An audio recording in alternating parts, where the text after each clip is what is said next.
Hey guys, कैसे हो आप लोग। तो आज हम कुछ नया करने वाले हैं, कुछ तूफ़ानी करने वाले हैं और आज हम लेकर आए हैं आपके लिए क्रैश कोर्स, जिसमें पहला टॉपिक जो है वो है जनरल ऑर्गेनिक केमिस्ट्री। और मैं बताऊं, ये ऑर्गेनिक केमिस्ट्री की बैकबोन है, रीढ़ की हड्डी है। अगर आपका ये टॉपिक कमज़ोर रह गया तो आप मेरा विश्वास कीजिए, आप पूरे ऑर्गेनिक में कुछ नहीं कर पाएंगे। आप बिल्कुल निहत्थे हो जाएंगे, बिल्कुल निशस्त्र हो जाएंगे। तो इसीलिए पूरी ऑर्गेनिक केमिस्ट्री को समझने के लिए आपको जनरल ऑर्गेनिक केमिस्ट्री पढ़ना पड़ेगा, क्योंकि मोर देन 70% चीज़ें आप कवर कर लोगे अगर आपने जीओसी पढ़ ली। तो फिर तो आपको बस चीज़ें आपको रिएक्शन पता देंगे और आप कर लोगे, तुरंत कर लोगे, देखते ही कर लोगे। तो इसलिए जीओसी होना करना बहुत ज़्यादा ज़रूरी है। तो वीडियो को शुरू करें इससे पहले मैं आपसे ये कहना चाहता हूँ कि इस चैनल को सब्सक्राइब कीजिए, अगर आप नए हैं तो दोस्तों में शेयर कीजिए, लाइक कीजिए। जितना बढ़ाएंगे उतना मेरे को मोटिवेशन मिलेगा और उतना ही मैं आपके लिए नई नई वीडियोज़ लेकर आऊँगा। ठीक है, तो चलिए स्टार्ट करते हैं अपना जनरल ऑर्गेनिक केमिस्ट्री। तो बेटा जी, जनरल ऑर्गेनिक केमिस्ट्री में हम क्या पढ़ते हैं? इलेक्ट्रॉन। इसमें देखिए डायरेक्ट शुरू करेंगे हम लोग। ठीक है, डायरेक्ट शुरू करेंगे क्योंकि हमारे पास टाइम कम है और चीज़ें बहुत ज़्यादा है पढ़ने के लिए। तो हम जो मेन पॉइंट्स होंगे वही देखेंगे सभी चैप्टर्स में, सभी, सिर्फ इसी में नहीं, सभी चैप्टर्स में। देखो, इलेक्ट्रॉन डिस्प्लेसमेंट इफेक्ट, मतलब इलेक्ट्रॉन का डिस्प्लेसमेंट होता है किन किन तरीके से होता है देखना। देखना, ये देखना, देखना इस तरीके से। पहला होता है परमानेंट इफेक्ट। देखो किस तरीके से होता है परमानेंट इफेक्ट। इसमें हम कितने पढ़ते हैं? तीन चीज़ें पढ़ते हैं।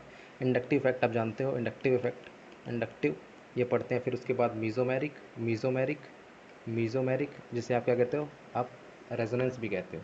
और इसे क्या, इसमें क्या पढ़ना है हमें? हाइपर कॉन्जुगेशन, ये पढ़नी है तीन चीज़ें परमानेंट इफेक्ट में। ठीक है। और फिर आता है बेटा जी आपका टेम्परेरी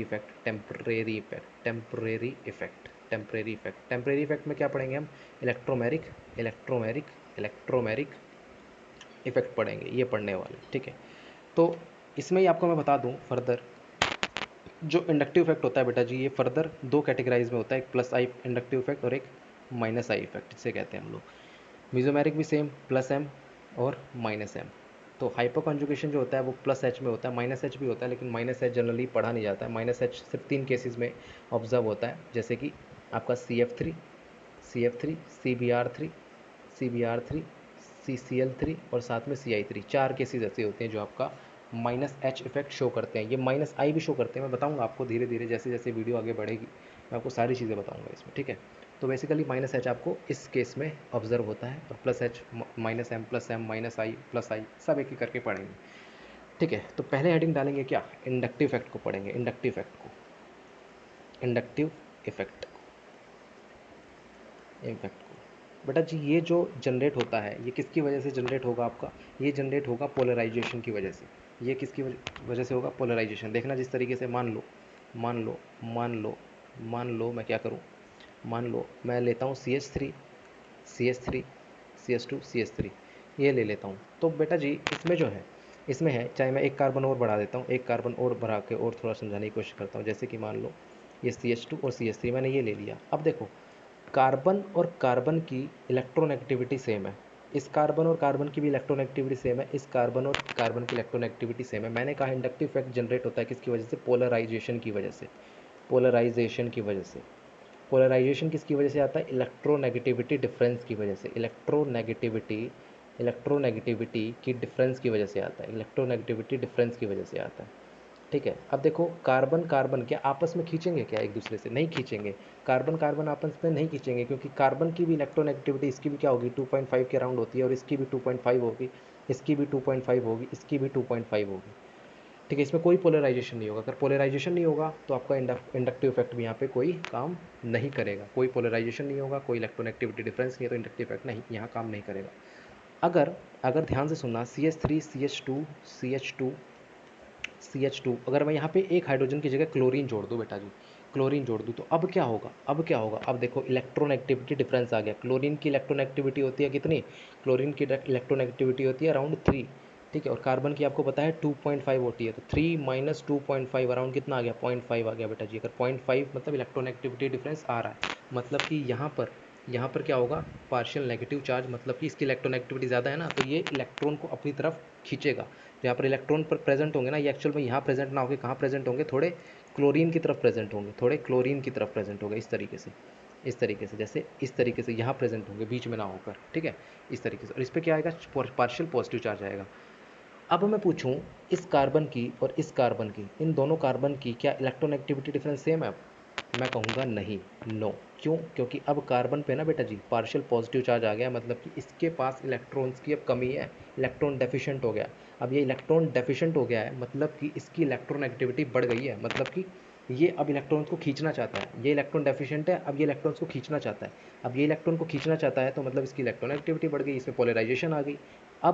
अब क्या हो करेगा, ये वाला कार्बन, ये वाला अब इस तरीके से इससे खींचेगा, इस वाले कार्बन से, इस वाले कार्बन से खींचेगा तो इससे पार्शियल पॉजिटिव चार्ज, इस पर पार्शियल पॉजिटिव चार्ज, इस तरीके से आएगा। सिमिलरली अब ये कार्बन क्या हो गया, पोलराइज हो गया। ये कार्बन पोलराइज हो गया तो अब इससे खींचेगा, इससे खींचेगा।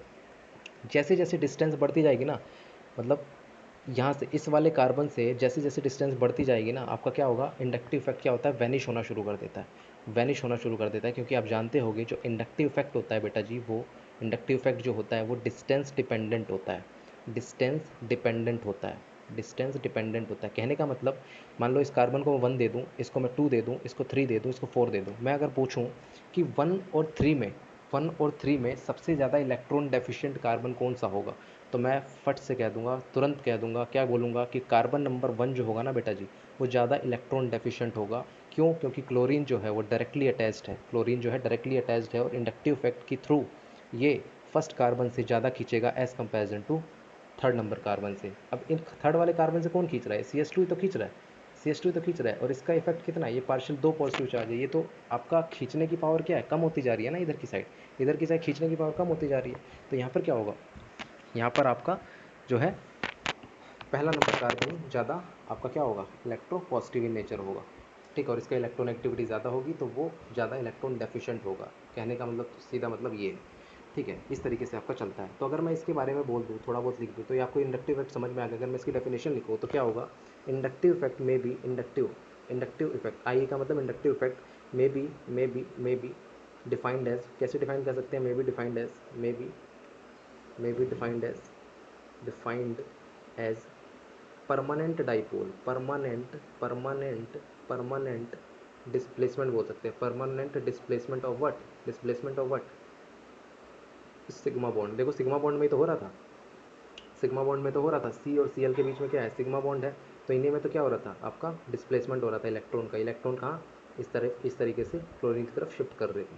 तो ये आपका होता है सिंपल इंडक्टिव इफेक्ट। और ये आपको क्या सकते हैं, it is also called transmission effect भी कहते हैं इसे, also called transmission effect, transmission effect, transmission effect. अगर मैं इसके एग्जांपल लिखूं, कि ध्यान से देखना इसके एग्जांपल अगर मैं लिखूं इंडक्टिव इफेक्ट के कौन कौन से हो सकते हैं, जैसे कि आपके NR3 हो सकते हैं, NR3 पॉजिटिव हो सकता है, ठीक है, SR2 पॉजिटिव हो सकता है, ठीक है, NH3 पॉजिटिव हो सकता है, या फिर आपका CH2 CH3 भी हो सकता है, ठीक है, फिर आपका CH3 भी हो सकता है। ये सारे क्या है, इंडक्टिव इफेक्ट में ETC इंडक्टिव इफेक्ट के एग्जांपल है। अब मैंने क्या किया है, टाइप ऑफ इंडक्टिव इफेक्ट में, क्या बताया, टाइप ऑफ इंडक्टिव इफेक्ट में ये दो तरीके से बांटे गए हैं। कौन कौन से, ध्यान से देखना, एक है -I और दूसरा है +I, ठीक है। अब मैं इनको डायरेक्टली समझा देता हूँ। देखो इंडक्टिव जो -I होते हैं ना बेटा जी, -I वो क्या करते हैं, वो इलेक्ट्रॉन को विड्रॉ करते हैं, ठीक है। मतलब वो ग्रुप इसको मैं दोबारा से लिखता हूँ इसको, the group that group which which withdraw withdraw withdraw withdraw electron cloud जो इलेक्ट्रॉन क्लाउड को विड्रॉ करता है। जैसे क्लोरीन था, क्लोरीन क्या कर रहा था, इलेक्ट्रॉन डेंसिटी से यहाँ से खींच रहा था ना, तो ये क्या किसकी तरह काम करेगा, -I की तरह, क्योंकि ये जो ग्रुप है, ये जो एटम है, ये क्या कर रहा है, खींचने के जो खींचेगा वो क्या कहेंगे, -I इफेक्ट उसको बोल देंगे, ठीक है। Is known as withdraw electron cloud is known as क्या बोलेंगे बेटा जी, नोन एज -I ग्रुप, ठीक है। और इफेक्ट क्या बोलेंगे, इफेक्ट को बोलेंगे, इफेक्ट कहलाएगा क्या, इंडक्टिव इफेक्ट। इफेक्ट क्या कहलाएगा, इंडक्टिव इफेक्ट कहलाएगा, ठीक है। अब जैसे कि इसमें कौन कौन से होते हैं, जैसे कि इसमें एग्जांपल होते हैं, जैसे एग्जांपल होते हैं NR3+ होता है, NR3+ होता है, उसके बाद होता है आपका SR2 पॉजिटिव होता है, उसके बाद आपका होता है NH3 पॉजिटिव होता है, ठीक है। उसके बाद होता है NO2, उसके बाद होता है SO2R, उसके बाद होता है CN, उसके बाद होता है आपका SO2AR, उसके बाद होता है COOH। मतलब ये आपके क्या है, सारे एग्जाम्पल हैं। फ्लोरीन, क्लोरीन, ब्रोमीन, आयोडीन और OAr मतलब ऑक्सीजन के साथ क्या जुड़ा हुआ है आपका एराइल ग्रुप जुड़ा हुआ है OR, SR और OH और C ट्रिपल बॉन्ड CR और AR। ठीक है, इस तरीके से ये सारे क्या है, ये सारे क्या शो करते हैं, माइनस आई इफेक्ट शो करते हैं, सारे सारे क्या शो करते हैं, माइनस आई। और इनका कितनी इंटेंसिटी से करते हैं, मान लो NR3 ये सबसे ज़्यादा कौन करेगा, NR3 करता है। इस तरीके से ये डिक्रीजिंग ऑर्डर में लिखे हुए हैं SR2 इस तरीके से, इस तरीके से। ठीक है, ये क्या करेंगे, डिक्रीजिंग ऑर्डर में लिखे हुए हैं आपके। मतलब सबसे ज़्यादा जो माइनस आई इफेक्ट होता है ना बेटा जी, किसका होता है, NR3 पॉजिटिव का होता है, फिर SR2 पॉजिटिव, फिर NH3 पॉजिटिव। पॉजिटिव जिस पे भी आ जाए ना, समझ लेना वो इलेक्ट्रॉन डेफिशिएंट हो गया, और इलेक्ट्रॉन डेफिशिएंट होने के बाद उसको इलेक्ट्रॉन की ज़रूरत है। अगर उसको इलेक्ट्रॉन की ज़रूरत है तो वो हमेशा खींचना ही पसंद करेगा, खींचना ही पसंद करेगा। इसलिए उसकी इलेक्ट्रोनेगेटिविटी बढ़ने की वजह से क्या होता है आपका, पोलराइजेशन होता है। पोलराइजेशन होने की वजह से क्या होता है आपका, इंडक्टिव इफेक्ट जनरेट होता है। तो इस तरीके से माइनस आई इफेक्ट होता है।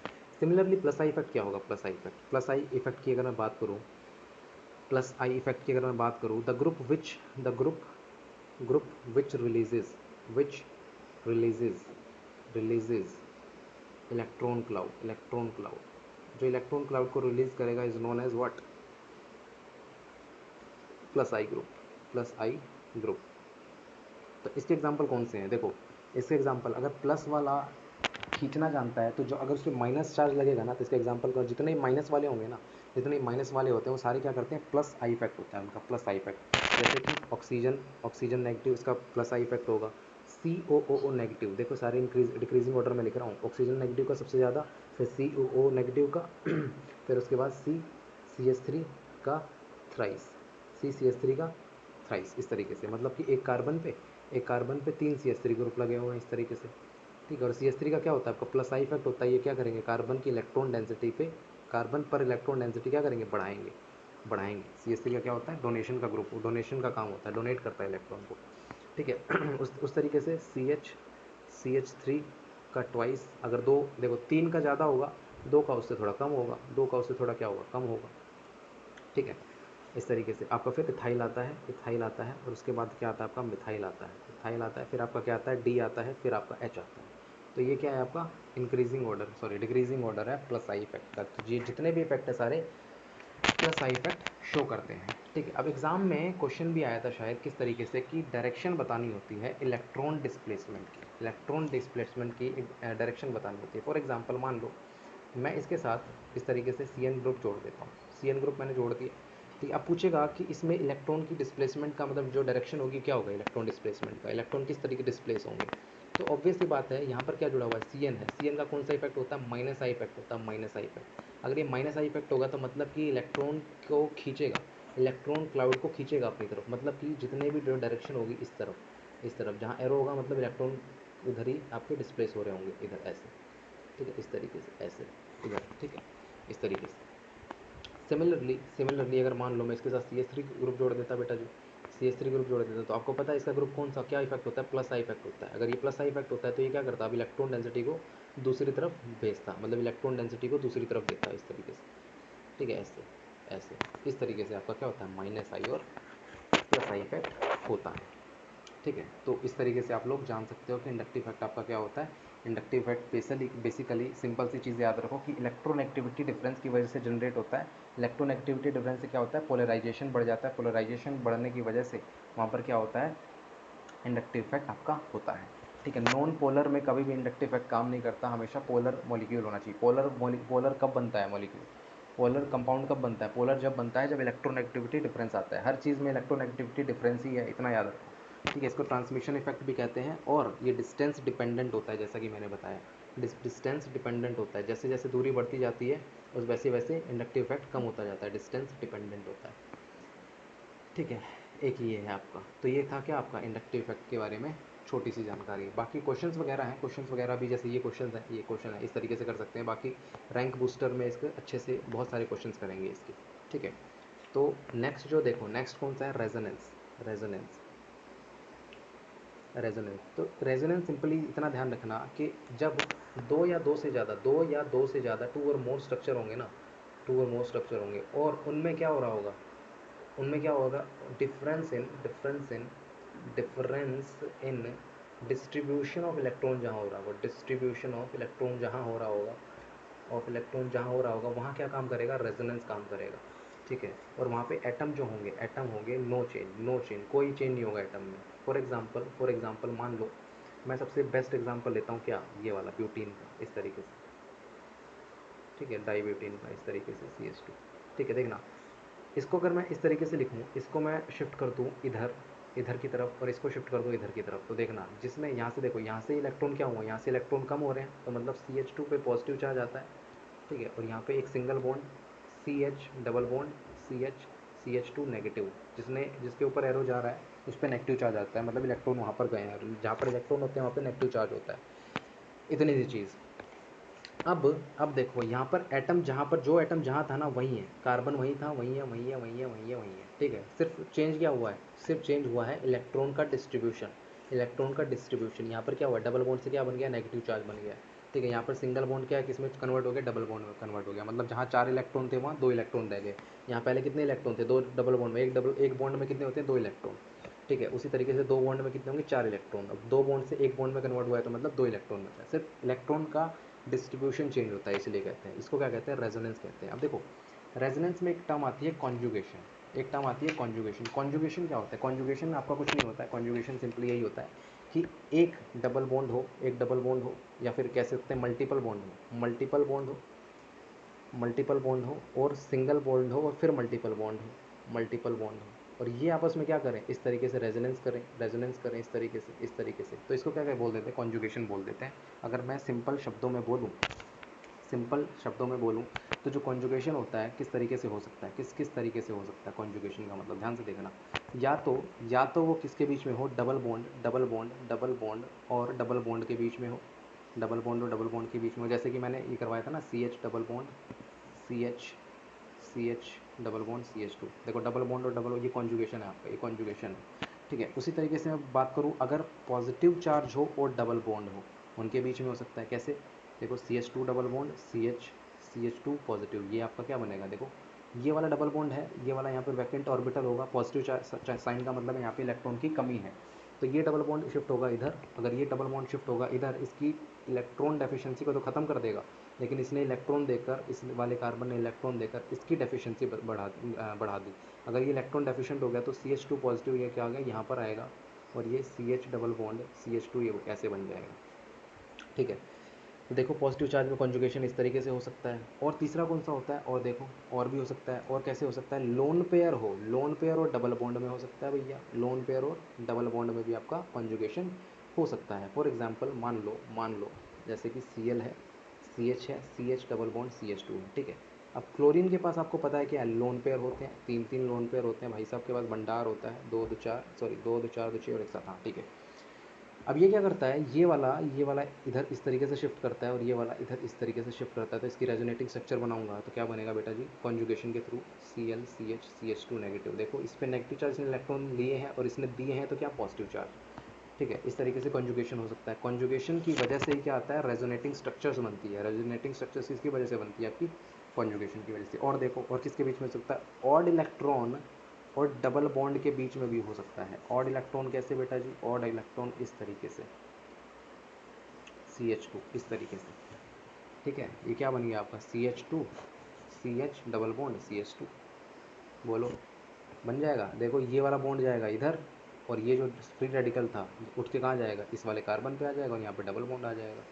क्या मुश्किल है, मुश्किल है क्या। और देखो नेगेटिव चार्ज और डबल बॉन्ड में भी किस तरीके से होता है, नेगेटिव चार्ज डबल बॉन्ड कैसे होगा, देखो CH2 डबल बॉन्ड CH और CH2 इस तरीके से कर दूँ, नेगेटिव चार्ज ये होगा, तो ये वाला बॉन्ड जाता है इधर और ये वाला जाता है इधर। मतलब कि देखो कहने का मतलब ये है कि सिंगल बॉन्ड जो होना चाहिए बीच में, और साथ में क्या होना चाहिए, साथ में होना चाहिए आपका क्या, मल्टीपल बॉन्ड हो सकता है, या फिर यहाँ पर पॉजिटिव चार्ज हो सकता है, लोन पेयर हो सकता है, या फिर नेगेटिव चार्ज हो सकता है, ये तीनों में से कोई भी कंडीशन हो सकती है, या फिर डबल बॉन्ड खुद हो सकता है, खुद डबल बॉन्ड भी हो सकता है इसमें। ठीक है, तो इस तरीके से आपका क्या होता है, कॉन्जुगेशन हो सकता है, और कॉन्जुगेशन की वजह से ही रेजोनेंस स्ट्रक्चर बनती है अपनी।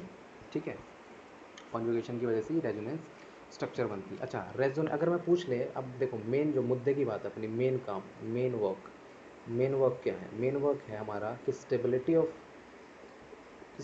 Of resonating structure.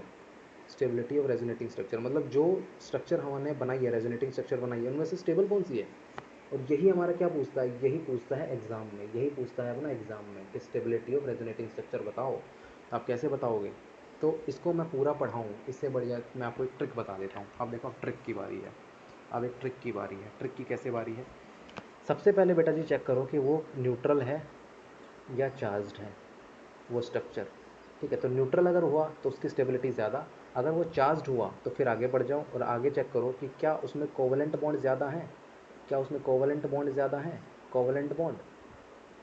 अगर कोवलेंट बॉन्ड भी सेम मिल गए फिर आप ऑक्टेट रूल की तरफ भाग जाओ, ऑक्टेट रूल की तरफ भाग जाओ, ऑक्टेट रूल, ऑक्टेट रूल इसकी तरफ चले जाओ। अगर ऑक्टेट रूल भी है तो फिर चले जाओ बेटा जी charge separation, charge separation, charge separation. ठीक है, मतलब कि इलेक्ट्रोपॉजिटिव एटम जो होगा, इलेक्ट्रोपॉजिटिव पॉजिटिव एटम जो होगा वो क्या कैरी करेगा बेटा जी, वो कैरी करेगा पॉजिटिव चार्ज।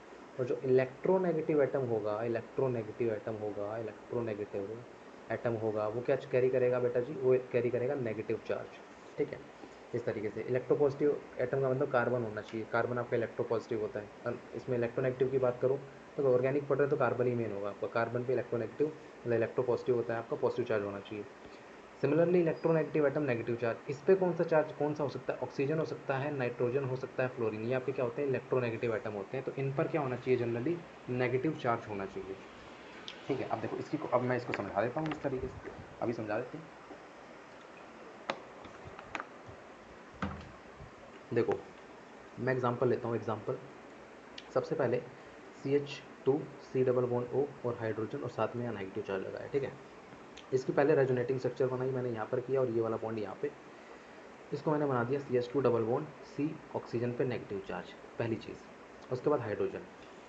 अब बेटा जी अब मेरे को बताना है कि पहला ज़्यादा स्टेबल है कि सेकंड ज़्यादा स्टेबल है।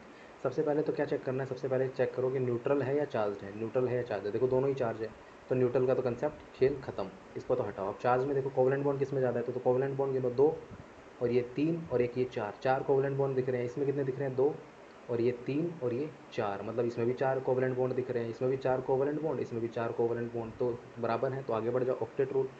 ऑक्टेट रूल में ऑक्सीजन पे देखो, ऑक्सीजन के बाद होते हैं दो लोन पेयर, तो चार इलेक्ट्रॉन यहाँ से, चार, दो इलेक्ट्रॉन इस बॉन्ड से और दो इलेक्ट्रॉन इस बॉन्ड से, मतलब दो बॉन्ड से चार इलेक्ट्रॉन और दो दो लोन पेयर मतलब आठ इलेक्ट्रॉन, मतलब इसका ऑक्टेट पूरा है। कार्बन में देखूँ, कार्बन में दो बॉन्ड इसने बना रखे हैं तो चार, चार इलेक्ट्रॉन यहाँ से और एक यहाँ से बना रखा है, एक यहाँ से बना रखा है, मतलब आठ इलेक्ट्रॉन यहाँ से भी हो रहे हैं। ठीक है, सिमिलरली इस कार्बन पे अगर मैं चेक करूँ तो दो इलेक्ट्रॉन तो इस बॉन्ड से आ रहे हैं और दो चार इलेक्ट्रॉन इस H2 से आ रहे हैं। ठीक है, तो चार और दो छः और एक दो इलेक्ट्रॉन कहाँ से आ रहे हैं, नेगेटिव चार्ज से आ रहे हैं। ठीक है, तो ये कितने हो गए, चार दो छः और दो इलेक्ट्रॉन इस बॉन्ड से आ रहे थे तो आठ हो गए, इसका भी ऑक्टेट पूरा है, मतलब ऑक्टेट तो इनके पूरे हैं। सिमिलरली इसका भी ऑक्टेट पूरा है। ठीक है, तो ऑक्टेट भी खत्म। अब चेक करो, अब चेक करो क्या ऑक्टेट भी, चार्ज सेपरेशन, चार्ज सेपरेशन मैंने बताया कि इलेक्ट्रो पॉजिटिव पे तो क्या होना चाहिए, पॉजिटिव होना चाहिए और इलेक्ट्रो नेगेटिव पे नेगेटिव चार्ज होना चाहिए। तो क्या ऐसा है, देखो यहाँ पर यहाँ पर यहाँ पर यहाँ पर क्या है, ऑक्सीजन पे नेगेटिव चार्ज है और यहाँ पर किस पे नेगेटिव चार्ज है, कार्बन पे नेगेटिव चार्ज है। अगर कार्बन पे नेगेटिव चार्ज है मतलब कार्बन इलेक्ट्रो पॉजिटिव एटम पे नेगेटिव चार्ज आ गया, मतलब अनस्टेबल होगा, कार्बन पे नेगेटिव चार्ज अनस्टेबल होगा। ठीक है, और दूसरे में किस पे, ऑक्सीजन पे नेगेटिव चार्ज है, मतलब इलेक्ट्रोनेगेटिव एटम पे स्टेबल होना चाहिए, इलेक्ट्रोनेगेटिव पे नेगेटिव चार्ज होना चाहिए तो स्टेबल होगा, तो ये आपका स्टेबल होगा। मतलब कि जो सेकंड है ना बेटा जी, सेकंड ज़्यादा स्टेबल होगी as comparison to one, due to negative charge on oxygen atom या फिर negative charge on more electronegative atom. ठीक है, इस तरीके से हम चेक कर सकते हैं। और क्वेश्चन देख लो, इसमें एक दो क्वेश्चन और देख लो किस तरीके से होगा, फिर आगे बढ़ते हैं हम लोग। इसमें देखो फिर आता है अपना CH3 CH नेगेटिव और साथ में C ट्रिपल बॉन्ड N, इस तरीके से। और ये फिर है CH3 CH double bond C double bond N और इस तरीके से ये नेगेटिव चार्ज। तो देखो सबसे पहले मैंने बताया था क्या चेक करो, सबसे पहले चेक करो न्यूट्रल, क्या न्यूट्रल है, बिल्कुल नहीं है न्यूट्रल, दोनों पे नेगेटिव चार्ज है। फिर देखो चार्ज में क्या, देखो कोवलेंट बॉन्ड चेक करो। देखो यहाँ पे एक दो और तीन छः, छः कोवलेंट बॉन्ड बन रहे हैं यहाँ से कितने, दो और दो चार और साथ में एक यहाँ पे भी तो आएगा पाँच। देखो एक दो तीन और दो पाँच और एक दो तीन पाँच, नहीं एक दो इसमें पाँच आ रहे हैं ना, पाँच पाँच भाई, एक ये आ रहा है, एक ये आ रहा है और तीन इस नाइट्रोजन के साथ तो पाँच हो गए। और इसमें एक ये आ रहा है, दो ये, दो दो चार, सॉरी एक दो और एक तीन और दो पाँच, ठीक तो है, चार और एक पाँच, पाँच कोवलेंट बॉन्ड आएंगे ना इसमें, तो कोवलेंट बॉन्ड तो सेम है। अब बेटा जी हमें किस पे चलना है, अब चलना ऑक्टेट पे। देखो ऑक्टेट भी चेक करोगे ना, सबका पूरा पाएगा, सब ने 8 इलेक्ट्रॉन कर रखे हैं, सब ने अपने 8 इलेक्ट्रॉन पूरे कर रखे हैं, सब ने अपने बॉन्ड बना रखे हैं। 4 कार्बन बनाता है तो कार्बन ने भी 4 बना रखे हैं, अगर नहीं बना रखे हैं तो नेगेटिव चार्ज होगा उस पर। अगर नाइट्रोजन ने 3 बॉन्ड बनाता है, 3 बॉन्ड नहीं बना रहे, तो एक नेगेटिव चार्ज जरूर होगा तीसरे बॉन्ड के लिए। फिर देखते हैं चार्ज सेपरेशन बेटा जी। चार्ज सेपरेशन में देखो, नेगेटिव इलेक्ट्रोनेगेटिव एटम नाइट्रोजन है तो इस पर नेगेटिव होना चाहिए, इलेक्ट्रो पॉजिटिव कार्बन है तो इस पर पॉजिटिव होना चाहिए। कैसा है इसमें देखो, इसमें नाइट्रोजन इलेक्ट्रोनेगेटिव, इस पर तो नेगेटिव है, लेकिन इसमें कार्बन पे नेगेटिव चार्ज, इस पर पॉजिटिव नहीं है, तो ये क्या होगा, अनस्टेबल हो जाएगा बेटा जी। तो इसमें भी क्या होगा, जो ये अगर मैं इसको फर्स्ट मान लूँ, इसको सेकंड मान लूँ, तो सेकंड जो होगा ना, इसमें भी क्या हो जाएगा बेटा जी, फर्स्ट से ज़्यादा हो जाएगा स्टेबल। स्टेबल इस तरीके से हम चेक करते हैं, ठीक है। और क्वेश्चंस जो है इसमें हम उसमें पढ़ लेंगे अपना रैंक बूस्टर प्रोग्राम में, ठीक है, अलग से। तो ये था आपका क्या, रेजोनेंस रेजोनेटिंग के स्ट्रक्चर की किस तरीके से स्टेबिलिटी हम निकालते हैं, ठीक है। उसी तरीके से बेटा जी मीजोमेरिक इफेक्ट होता है। मीजोमेरिक इफेक्ट, जैसे हमने इंडक्टिव इफेक्ट पढ़ लिया और इसके बाद हमने क्या पढ़ लिया, उसमें plus I minus I effect पढ़ लिया, तो उसी तरीके से मीजोमेरिक इफेक्ट होता है। मीजोमेरिक, मीजोमेरिक, ये रेजोनेंस और मीजोमेरिक में ज़्यादा अंतर नहीं होता है, मैं रेजोनेंस ही बोल सकते हो या फिर मीजोमेरिक इफेक्ट भी बोल सकते हो। इसमें क्या होता है, इसमें आपका क्या होता है, जब ग्रुप जो होता है, group group donate electron, donates electron to conjugated system, conjugated system, system, ठीक है। किस तरीके से देखो, किसके प्लस एम इफेक्ट शो करेगा, वो plus M. Similarly group donates electron, sorry group जो है withdraw electron, withdraw electron from conjugated system, from conjugated system, उसको क्या बोलेंगे बेटा जी, उसको बोलेंगे माइनस एम इफेक्ट। देखो किस तरीके से समझना है इसको, पहले तो प्लस एम और माइनस एम को समझ लेते हैं, ठीक है। प्लस एम में सबसे पहले इसको करने के लिए, इसको पहले मैं इसको समझा देता हूँ, माइनस एम को हटाता हूँ।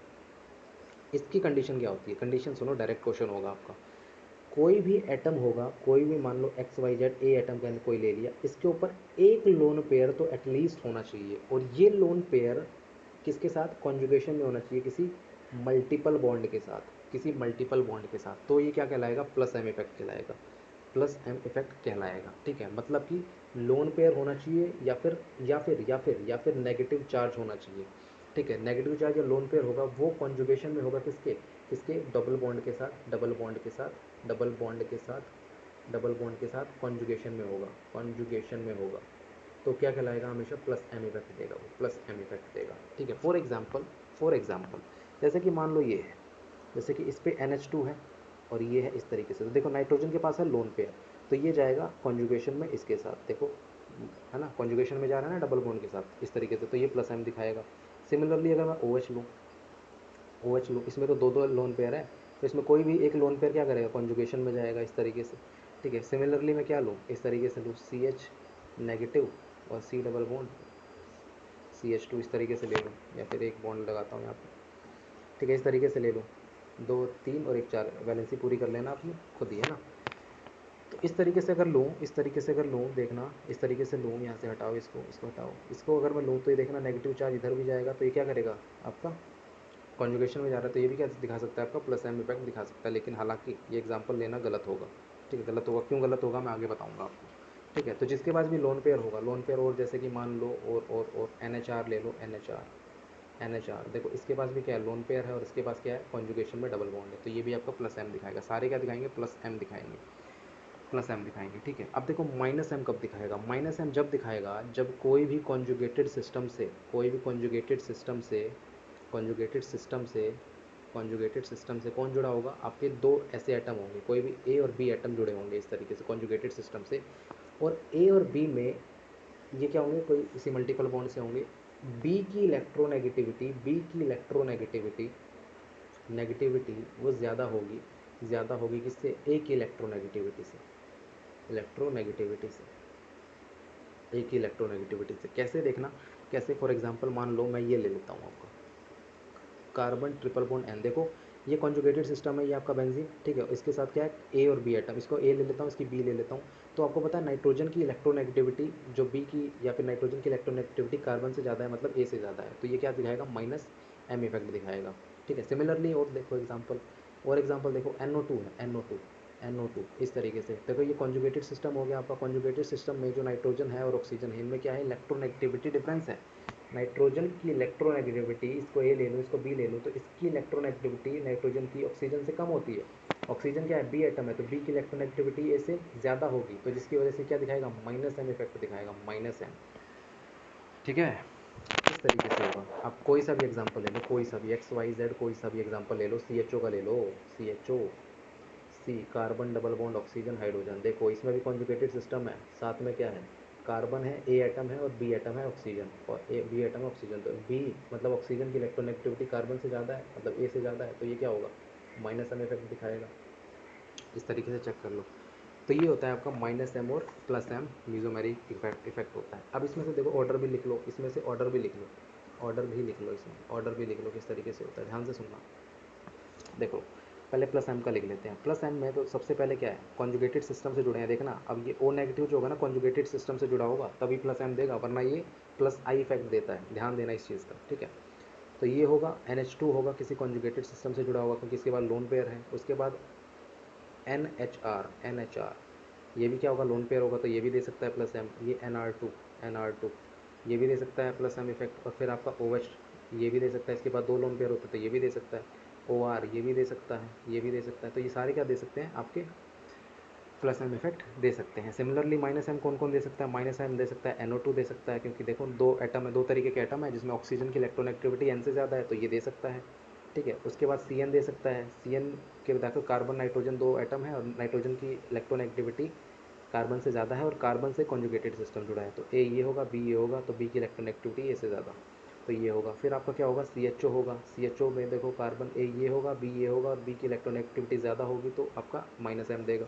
सिमिलरली सिमिलरली कीटोन भी होगा, कीटोन ग्रुप ले लूँ, देखो ये आपका किससे जुड़ा होगा, कॉन्जुगेटेड सिस्टम से, ये ए होगा, ये बी होगा, बी की इलेक्ट्रोनेगेटिविटी ए से ज़्यादा, ये भी देगा, बिल्कुल सही बात है। Similarly CO double bond O, C double bond OR, ठीक है, इस तरीके से जुड़ा होगा, तो देखो ऑक्सीजन और ये ए ले लूँ, इसको बी ले लूँ, बी की इलेक्ट्रोनेगेटिविटी ए से ज़्यादा, मतलब ये देगा माइनस एम इफेक्ट। तो इस तरीके से हम माइनस एम इफेक्ट चेक कर सकते हैं, सारे क्या इंक्रीजिंग ऑर्डर में, सॉरी डिक्रीजिंग ऑर्डर में, इस तरीके से। ठीक है, तो ये था माइनस एम और प्लस एम का ऑर्डर, या फिर कौन कौन से ग्रुप जो देते हैं। प्लस एम में आपका लोन पेयर प्रेजेंट होना चाहिए या फिर नेगेटिव चार्ज होना चाहिए, वो लोन पेयर या नेगेटिव चार्ज कॉन्जुगेशन में होना चाहिए डबल बॉन्ड के साथ या फिर ट्रिपल बॉन्ड, कोई भी मल्टीपल बॉन्ड हो सकता है। और जो आपका माइनस एम इफेक्ट है वो होता है कि दो तरीके के एटम होने चाहिए उसमें, और कॉन्जुगेटेड से ही सिस्टम देगा, प्लस एम और माइनस एम हो, मतलब मीजोइमेरिक इफेक्ट कॉन्जुगेशन में होना चाहिए वो। ठीक है, कॉन्जुगेशन में होना चाहिए तो मस्ट कंडीशन है, और साथ में माइनस एम में दो तरीके के एटम होंगे जिसमें से जो एटम कॉन्जुगेशन से नहीं जुड़ा, कॉन्जुगेटेड सिस्टम से नहीं जुड़ा, उसकी इलेक्ट्रोनेगेटिविटी ज़्यादा होनी चाहिए। जैसे कि NO2 था ना, NO2 तो ऑक्सीजन नहीं जुड़ा कॉन्जुगेशन में, कौन जुड़ा हुआ है, आपका नाइट्रोजन जुड़ा हुआ है, तो इसकी इलेक्ट्रोनेगेटिविटी कम होनी चाहिए इस वाले एटम से। ठीक है, इस तरीके से ऐसे आप सीख सकते हैं। ठीक है, एक होता है सर इफेक्ट। सर इफेक्ट होता है बेटा जी आपका क्या, साइज़ के डायरेक्टली प्रोपोर्शनल होता है, साइज ऑफ ग्रुप के डायरेक्टली प्रोपोर्शनल होता है, मतलब कि स्टेरिक इनहिबिशन रेजोनेंस होता है, स्टेरिक इनहिबिशन इनहिबिशन रेजोनेंस ये होता है आपका। ठीक है, स्टेरिक इनहिबिशन रेजोनेंस कहने का मतलब ये है कि कोई भी आपका ग्रुप होगा ना इधर, जैसे कि COH है, अगर इसके इस पोजीशन पे आपका कोई भी बल्कि ग्रुप जुड़ा होगा ना, तो क्या करेगा, सर इफेक्ट देगा, आपका सर इफेक्ट देगा। ठीक है, जितनी ज़्यादा आपसे पूछ लेगा, ऑर्डर पूछ सकता है इसमें, जैसे किस तरीके से, देखो CH3 COH है, इसमें मैंने CH3 जोड़ दिया, COH है, CH2 CH3 जोड़ दिया। ठीक है, और फिर मान लो इस तरीके से COH है, COH है, और आपका इस तरीके से जोड़ देगा। ठीक है, CH3 इस तरीके से ऐसे जोड़ देगा, ये आपका ऐसे हो गया। अब बच्चे ध्यान से सुनना, अब जिसमें जितना ज़्यादा स्टेरिक हिंड्रेंस होगा वो सर इफेक्ट ज़्यादा देगा, क्योंकि सर इफेक्ट किस पर डिपेंड कर रहा है, साइज ऑफ ग्रुप पे। अब जितना ये देखो साइज, ये COS तो सेम है, COS सेम है, लेकिन किस पे डिपेंड कर रहा है, इस ऑर्थो वाले पोजीशन पे। तो CH3 देखो, CH3 लेस बल्की होता है as comparison to ethyl group, ethyl group less bulky होता है एज कंपेरिजन टू ये आपका ग्रुप C, इस तरीके से। ठीक है, टर्शरी जो ग्रुप जुड़ा हुआ है आपका। ठीक है, इस तरीके से हम साइड इफेक्ट चेक करते हैं, बाकी हम क्वेश्चंस में देखेंगे। और एक होता है हाइपर कॉन्जुगेशन बेटा जी, हाइपर कॉन्जुगेशन, हाइपर कॉन्जुगेशन। इसमें क्या होता है, इसमें होता है delocalisation, delocalisation of sigma sigma electron with pi P orbital, P orbital. देखो देखो इसमें क्या होता है। सबसे पहले तो इसकी कंडीशन लिखो। कंडीशन होना चाहिए, मतलब कंडीशन क्या होना चाहिए, at least one hydrogen at saturated carbon. Saturated मतलब वहाँ पे डबल बॉन्ड ट्रिपल बॉन्ड नहीं होना चाहिए, सेचुरेटेड कार्बन मतलब, या फिर sp3 हाइब्रिडाइज्ड कार्बन होना चाहिए, sp3 हाइब्रिडाइज्ड कार्बन होना चाहिए, विच इज़ अल्फा, मतलब ये जो sp3 hybridized carbon which is alpha with respect to या तो एल्कीन में हो या फिर एल्काइन में हो या फिर कार्बोकेटाइन में हो या फिर फ्री रेडिकल में हो, इस तरीके से, ठीक है, या फिर बेंजीन न्यूक्लियस के साथ आपका प्रेजेंट हो। तो मोस्टली आपका एल्कीन, एल्काइन, कार्बोकेटाइन और फ्री रेडिकल में साथ होना चाहिए आपका, तब ये क्या देगा, आपका हाइपोकॉन्जुगेशन देगा। फॉर एग्जांपल लो, एग्जांपल के बिना तो चीज़ें अधूरी हैं। जैसे ये है, मैंने कहा कि delocalisation of sigma electron with P orbital. देखो CH डबल बॉन्ड CH2 इस तरीके से होगा। तो देखो यहाँ पे डबल बॉन्ड है ना, देखो विद रिस्पेक्ट टू किसके, एल्कीन, एल्काइन, कार्बोकेटाइन। तो यहाँ पर क्या है, एल्कीन प्रेजेंट है। एल्कीन में किस तरीके से होता है, जो sp3 हाइब्रिडाइज, ये अल्फा, इसके विद रिस्पेक्ट में ये अल्फा पोजीशन होगी और अल्फा पोजीशन पे sp3 हाइब्रिडाइज कार्बन होना चाहिए, और उस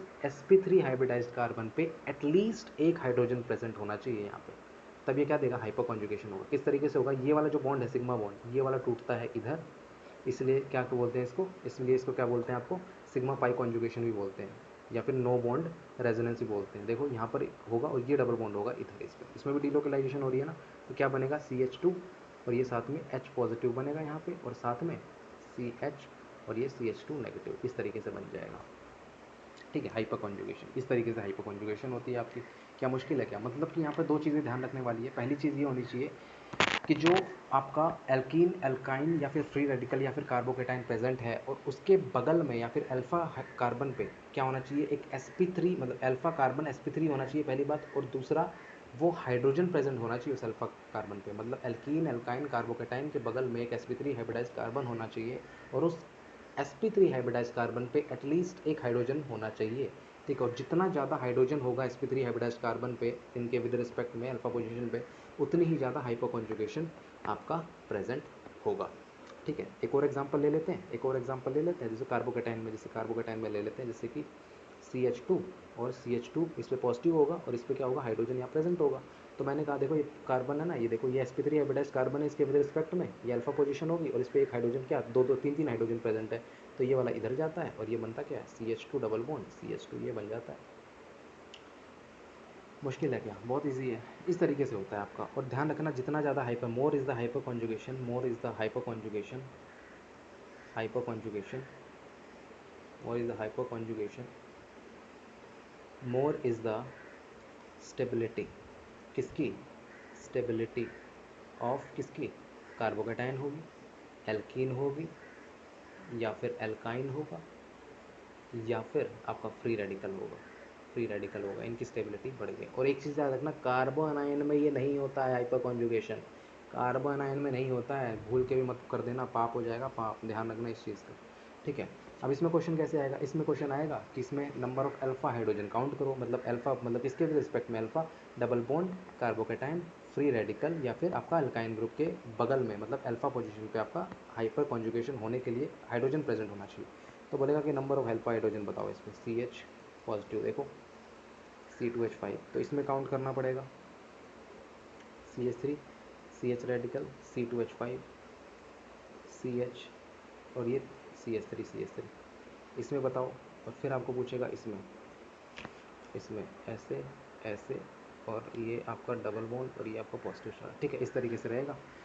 तो यहाँ पे देखो, अगर मेरे को यहाँ पे देखना है, पहले में कैसे चेक करूँगा, यहाँ पे पॉजिटिव चार्ज है, इसके अल्फा पे कितने हैं, अल्फा पोजीशन पे sp3 हाइब्रिडाइज्ड कार्बन है, बिल्कुल है, और उसके साथ कितने हाइड्रोजन है, 3 हाइड्रोजन है, तो 3 यहाँ से आ जाएंगे, साथ में इसके बगल में ये भी तो अल्फा हाइड्रोजन है, इस पर कितने हैं, तो इसको CH2 CH3 लिखेंगे, CH2 CH3, मतलब इसके अल्फा ये होगा, ये बीटा होगा, तो इसको काउंट नहीं करेंगे, इसको अल्फा होगा, तो इस पर कितने हैं, 2 हाइड्रोजन है, तो 3 + 2 कितने हो गए, 5 हाइड्रोजन हो गए, वेरी गुड।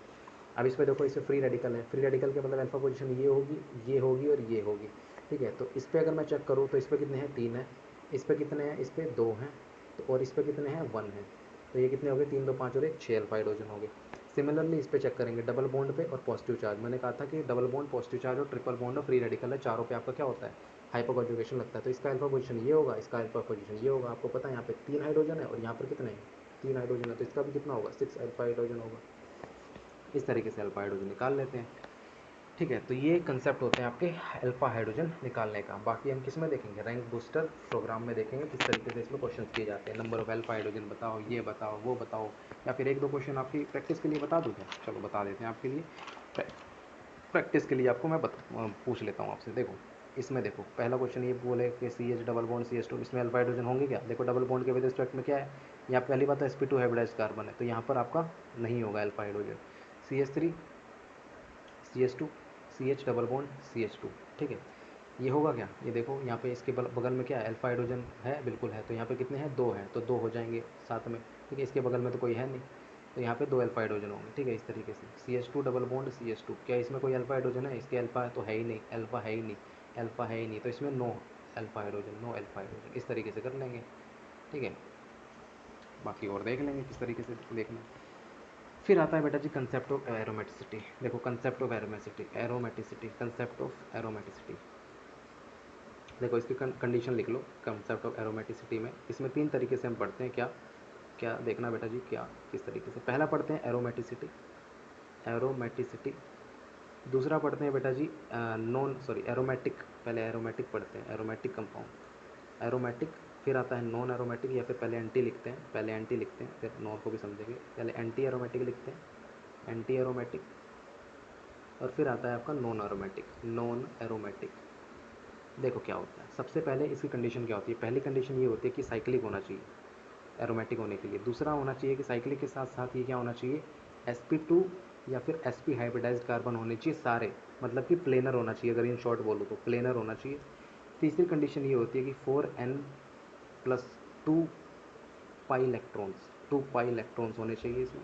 ठीक है, 4n प्लस 2 पाई इलेक्ट्रॉन्स होने चाहिए, फॉलो करना चाहिए इस रूल को, इसको हक्कल रूल भी कहते हैं, हक्कल रूल कहते हैं इसको। अगर ये तीनों कंडीशन फॉलो हो रही हैं, अगर वो साइक्लिक है, सारे प्लेनर है और 4n प्लस 2 पाई इलेक्ट्रॉन है, तो वो एरोमेटिक होगा। सिमिलरली एंटी एरोमेटिक में इसमें साइक्लिक होना चाहिए, बिल्कुल सही बात है। इसमें भी क्या होना चाहिए, sp2 या फिर sp हाइब्रिडाइज्ड कार्बन होना चाहिए, या फिर कहना दो प्लेनर होना चाहिए, प्लेनर होना चाहिए। ठीक है, और इसमें क्या होता है 4n pi electron, 4n pi electron, तो यहाँ पर डिफरेंस आता है बस इसमें। अगर 4n पाई इलेक्ट्रॉन कर रहा है तो एंटी एरोमेटिक होगा, अगर 4n प्लस 2 पाई इलेक्ट्रॉन कर रहा है तो वो एरोमेटिक होगा। नॉन एरोमेटिक में क्या चेक करते हैं, नॉन एरोमेटिक में साइक्लिक होना चाहिए, बिल्कुल ठीक बात है। दूसरा, ये एक ऐसा कार्बन ढूंढ लो, 1 carbon at least sp3 hybridized, sp3 hybridized, sp3 hybridized का मतलब है नॉन प्लेनर, नॉन प्लेनर है अगर उसमें एक भी कार्बन, अगर एक भी कार्बन sp3 हाइब्रिडाइज्ड है तो वो हो जाएगा बेटा जी नॉन एरोमेटिक। और इसमें ऐसा कोई रूल नहीं है फोर, अगर बस इसमें क्या ढूंढना है, बस ये ढूंढना है आपको 1 कार्बन, मतलब साइक्लिक तो होना चाहिए, साइक्लिक होना ही चाहिए 100%, तीनों में साइक्लिक होना चाहिए, तभी होगा एरोमेटिक, नॉन एरोमेटिक या एंटी एरोमेटिक। और साथ में इसमें एक कार्बन ऐसा ढूंढ लो जो sp3 हाइब्रिडाइज्ड कार्बन है। ठीक है, इस तरीके से हम एरोमेटिसिटी हम देख लेते हैं। अगर एग्जाम्पल करना चाहते हो तो एग्जाम्पल भी आपको करवा देते हैं। फॉर एग्जाम्पल देखो क्या ये एरोमेटिक होगा, देखो इसके बाद लोन पेयर है, तो देखो 2 2 4 और 2 6, 6 इलेक्ट्रॉन है, साइक्लिक है, प्लेनर है, सारे sp2 भी हैं। ठीक है, साइक्लिक भी है, साइक्लिक भी है, प्लेनर तो है ही है, प्लेनर और 6 इलेक्ट्रॉन, मतलब 6 का मतलब जितने भी, जैसे 2 4 6 सॉरी 2 6 2 6 10 14, ये जितने भी हैं 2 4 6 10 14, जितने भी ये सारे क्या होते हैं एरोमेटिक में आते हैं। ठीक है, तो देखो एरोमेटिक में आता है, मतलब कि 6 इलेक्ट्रॉन है, 6 इलेक्ट्रॉन है, बिल्कुल है, 6 इलेक्ट्रॉन है, तो ये एरोमेटिक हो जाएगा। ठीक है, सिमिलरली और एग्जांपल देख लो, और एग्जांपल आपको करवा देते हैं किस तरीके से एरोमेटिक और नॉन एरोमेटिक हम लोग देख लेते हैं। देखो देखो एक दो क्वेश्चन आपको और ढूंढ लेता हूँ आपके लिए, ये वाला देखो, ये वाला क्या ये एरोमेटिक है, देखो साइक्लिक है, बिल्कुल है, साइक्लिक है, प्लेनर भी है, इसमें sp2 हाइब्रिडाइज्ड कार्बन है, यहाँ पे इसके बाद लोन पेयर होगा तो 2 2 4 और इसके पास दो इलेक्ट्रॉन है, तो कितने हो गए, 6 इलेक्ट्रॉन हो गए, तो ये क्या होगा आपका, आपका एरोमेटिक हो जाएगा, एरोमेटिक हो जाएगा। ठीक है, सिमिलरली इसमें चेक करो, इसमें चेक करो, ये इस तरीके से, तो देखो 2 इलेक्ट्रॉन 4 इलेक्ट्रॉन है, इस इलेक्ट्रॉन को काउंट नहीं करना है, नहीं करना है, नहीं करना है, क्योंकि हम उन्हीं डबल बॉन्ड को काउंट करेंगे जो रिंग में होंगे, जो साइक्लिक में स्ट्रक्चर में होंगे। ये साइक्लिक में नहीं है, ये एक्सो डबल बॉन्ड में आएगा, एक्सो में आएगा, एक्सो मतलब बाहर में आएगा, रिंग के बाहर आएगा, हमें सिर्फ रिंग की चीज़ें काउंट करनी है। तो ये वाला क्या हो जाएगा, 4 इलेक्ट्रॉन का, 4 इलेक्ट्रॉन का, ये वाला 4 इलेक्ट्रॉन का, 4 8 12 16 20 क्या हो जाता है आपका, सारे एंटी एरोमेटिक हो जाएगा, ये एंटी एरोमेटिक हो जाएगा। इस तरीके से हम चेक कर लेंगे। बाकी हम देख लेंगे किस में, रेजोनेंस वाले, सॉरी रेजोनेंस इफेक्ट नहीं, आपका रैंक बूस्टर में रेजोनेंस इफेक्ट। ठीक है। एक देखो, एक दो चीज़ें और रह गई हैं इसमें, बता देते हैं। जैसे कि एक होता है एक होता है heat of hydrogenation. Heat of hydrogenation, heat of hydrogenation होता है बेटा जी, हीट ऑफ हाइड्रोजनेशन। ठीक है, इसमें क्या पढ़ते हैं, हीट ऑफ हाइड्रोजनेशन डायरेक्ट लिखो, क्या डायरेक्ट लिखो, हीट ऑफ HOG से HOH से रिप्रेजेंट करता हूँ। डायरेक्टली प्रोपोर्शनल किसके होता है, डायरेक्टली प्रोपोर्शनल किसके होता है, 1 upon stability of alkenes. Alkenes मतलब कि आपको अल्कीन्स की स्टेबिलिटी निकालनी है, और जो भी आपकी अल्कीन की स्टेबिलिटी आएगी उसका उल्टा ऑर्डर किसका होगा, हीट ऑफ हाइड्रोजनेशन का। ठीक है, और ये किसके डायरेक्टली प्रोपोर्शनल होता है, ये इन्वर्सली प्रोपोर्शनल ही होगा number of hyper conjugative structure. ठीक है, मतलब जितने भी अल्फा हाइड्रोजन होंगे वो ज़्यादा स्टेबिलिटी को बढ़ाएंगे अल्कीन की। जितने ज़्यादा नंबर ऑफ अल्फा हाइड्रोजन उतनी ही स्टेबिलिटी ऑफ अल्कीन, और उतना ही लेस हीट ऑफ हाइड्रोजनेशन। ठीक है, फॉर एग्जाम्पल देखिए, अगर मैं पूछूं CH2 डबल बॉन्ड CH2 में, CH3 CH double bond CH2 में, या फिर CH3 CH double bond CH3, देखो इसकी हाइपर कॉन्जुगेशन निकालो। इसमें जीरो अल्फा हाइड्रोजन, इसमें देखो इसके अल्फा में कौन प्रेजेंट है, ये प्रेजेंट है। तो इसके अल्फा पोजीशन पे 3 हाइड्रोजन है, 3 अल्फा हाइड्रोजन है, 3 अल्फा हाइड्रोजन है। इसके डबल बॉन्ड है, देखो इसके अल्फा पे ये होगा और ये होगा। तीनों में यहाँ पर 3 है, यहाँ पर 3 है, 3 और प्लस 3 कितने हो गए, 6 अल्फा हाइड्रोजन हो गए। 6 अल्फा हाइड्रोजन का मतलब है बेटा जी, 6 अल्फा हाइड्रोजन का मतलब है कि इस एल्कीन की, इस वाले एल्कीन की स्टेबिलिटी क्या होगी, ज़्यादा होगी स्टेबिलिटी ऑफ अल्कीन। और अगर ये स्टेबिलिटी ऑफ अल्कीन का ऑर्डर है बेटा जी, तो स्टेबिलिटी ऑफ अल्कीन का ऑर्डर है तो क्या हो जाएगा, ये मान लो 1 है, ये 2 है, ये आपका 3 है। ठीक है, ये 3 है, तो क्या हो जाएगा, 1 2 3 किसका बेटा जी, तो ये हो जाएगा हीट ऑफ हाइड्रोजनेशन का। क्योंकि जो स्टेबिलिटी का ऑर्डर होता है, स्टेबिलिटी ऑफ अल्कीन का ऑर्डर होता है, वही उसका उल्टा हीट ऑफ हाइड्रोजनेशन का ऑर्डर होता है। ठीक है, इस तरीके से। अब देखो बॉन्ड लेंथ कंपैरिजन में आता है। बॉन्ड लेंथ कंपैरिजन किस तरीके से पूछता है, बॉन्ड लेंथ का कंपैरिजन पूछता है। जैसे नॉर्मल कार्बन डबल बॉन्ड है, ये नॉर्मल है। अगर आपसे पूछ ले कि इसमें बताओ H2C और हाइड्रोजन और HC डबल बॉन्ड CH2, इनमें से दोनों में से कौन सा, किसका किसका बॉन्ड लेंथ ज़्यादा होगा। तो देखो यहाँ पर क्या हो रहा था बेटा जी, डीलोकेलाइजेशन हो रहा था, और यहाँ पे क्या हो रहा था, इस तरीके से टूट रहा था। तो कार्बन डबल बॉन्ड, कार्बन में बतानी है ना बॉन्ड लेंथ, तो देखो ये तो टूट रहा है, ये डबल बॉन्ड था, डबल बॉन्ड रेजोनेंस की वजह से क्या होगा, यहाँ पे सिंगल बॉन्ड क्रिएट हो जाएगा, सिंगल बॉन्ड क्रिएट हो जाएगा इस तरीके से, CH2 नेगेटिव। ठीक है, ये सिंगल बॉन्ड क्रिएट हो गया ना। तो इसमें बोलेंगे कि जो कार्बन डबल बॉन्ड जो है, इसमें जो बॉन्ड लेंथ होगी, normal normal carbon double bond carbon में जो बॉन्ड लेंथ होगी ना, वो क्या होगी, लेस होगी एज कंपैरिजन टू किसके, इसके। क्यों, क्योंकि इसमें डीलोकेलाइजेशन से क्या होगा, सिंगल करेक्टर भी आ जाएगा। सिंगल करेक्टर आने की वजह से क्या है, डबल जो बॉन्ड लेंथ है वो इंक्रीज हो जाएगी। और जो कार्बन डबल बॉन्ड नॉर्मल वाला है, उसमें क्या होगा, कोई डीलोकेलाइजेशन नहीं है, तो डबल बॉन्ड वहीं रहेगा, कोई डीलोकेलाइजेशन नहीं। और डबल बॉन्ड आपको पता है, जितना ज़्यादा bond order, more is the bond order, किसके होता है, 1 अपॉन बॉन्ड लेंथ, मतलब जितना ज़्यादा बॉन्ड ऑर्डर वो उतना ही कम बॉन्ड लेंथ। ठीक है, इस तरीके से आपका पूछा जाता है। ठीक है, आप कर लोगे, बिल्कुल कर लोगे। तो ये था आपका क्या, ये था आपका सारा GOC का। एक पार्ट और रह गया है, इलेक्ट्रोमेरिक इफेक्ट। इलेक्ट्रोमेरिक इफेक्ट मैंने कहा था ये टेम्परेरी इफेक्ट होते हैं, टेम्परेरी इफेक्ट होते हैं। कैसे होते हैं, जैसे कि मान लो किस में होते हैं, सबसे पहले तो ये होते हैं, जैसे कि मान लो नॉन पोलर में, जैसे CH2 ये नॉन पोलर है आपका। ठीक है, यहाँ सामने इलेक्ट्रोफाइल रख दिया बेटा जी मैंने। अब क्या होगा, इलेक्ट्रोफाइल रख दिया मैंने, अभी देखो इसका कोई इफेक्ट नहीं है, नॉन पोलर है। नॉन पोलर है मतलब इसकी इलेक्ट्रॉन डेफिशिएंसी क्या है, मतलब नेगेटिव इलेक्ट्रॉन नेगेटिविटी क्या है, जीरो है। इलेक्ट्रोनेगेटिविटी का डिफरेंस जो है जीरो है, क्योंकि इसकी 2.5 होती है, इसकी भी 2.5 होती है। ठीक है, अभी ये क्या है, कोई भी इफेक्ट नहीं दिखाएगा, लेकिन जैसे ही इलेक्ट्रोफाइल इसको दिखा सॉल्यूशन में, ये अपना रंग बदलेगा, ये रंग बदलेगा, ये क्या करेगा, ये अपना इस तरीके से पोलराइज हो जाएगा, और ये क्या बनेगा, इस पर अटैक कर देगा, इससे क्या बनेगा, CH2 पॉजिटिव, और ये CH2 और इलेक्ट्रोफाइल इस तरीके से। देखो मतलब किसी दूसरे रिएजेंट की, मतलब दूसरे जैसे रिएजेंट बोलेंगे, रिएजेंट की वजह से खुद में खुद में चेंजेस ले आना, that is called your electromagnetic effect. ठीक है, अभी क्या था, ये अभी कोई पोलराइजेशन नहीं थी, लेकिन जैसे ही सामने वाले को देखा, सामने वाले को देखकर इसने रंग बदला, रंग बदल के क्या आ गया, पोलराइजेशन आ गई, पॉजिटिव चार्ज आ गया ना, ये पोलराइज हो गया अभी। ठीक है, इस तरीके से। उसी तरीके से जैसे ये एग्जांपल और होता है, ये कार, ये पोलर होगा, ये पोलर होगा आपका। ठीक है, ये पोलर होगा, तो यहाँ पर देखो अभी तो क्या है, ये अभी सी डबल बॉन्ड ऑक्सीजन इस तरीके से एग्जिस्ट कर रहा है, लेकिन जैसे ही इसने न्यूक्लियोफाइल को देखा, ये कार्बन क्या हो जाता है, कार्बन हो जाता है पार्शियल पॉजिटिव, और ये हो जाता है partial negative, partial positive partial negative, और तब जाके आपका जुड़ता है न्यूक्लियोफाइल बेटा जी। न्यूक्लियोफाइल मतलब दूसरे की वजह से इसमें क्या आ गई है, पोलराइजेशन आ गई है दूसरे की, इसलिए इसको क्या कहते हैं, टेम्परेरी इफेक्ट कहते हैं। या परमानेंट नहीं होते हैं, किसी को देख कर आता है इनमें, जिनको जो खुद से होते हैं दैट इज़ परमानेंट, मतलब क्या होगा ही होगा, लेकिन जो दूसरों की वजह से होते हैं दैट इज़ टेम्परेरी। ठीक है, इस तरीके से आप समझ सकते हैं। तो ये था आपका क्या, पूरा GOC1। तो यहाँ आपका GOC1 ख़त्म होता है, और इसमें अब सिर्फ क्वेश्चंस रह गए हैं। क्वेश्चंस को देखना है किस तरीके से क्वेश्चंस करेंगे, वो हम नेक्स्ट लेक्चर में देखेंगे। प्रीवियस ईयर्स को देखेंगे, और बहुत सारे कंसेप्चुअल क्वेश्चंस भी देखेंगे जो आपके मतलब कंसेप्ट को अच्छा करेंगे, और ट्रिक्स भी देखेंगे किस तरीके से करना है, और अप्रोच भी देखेंगे, क्वेश्चन को सॉल्व करने की अप्रोच क्या होनी चाहिए आपकी।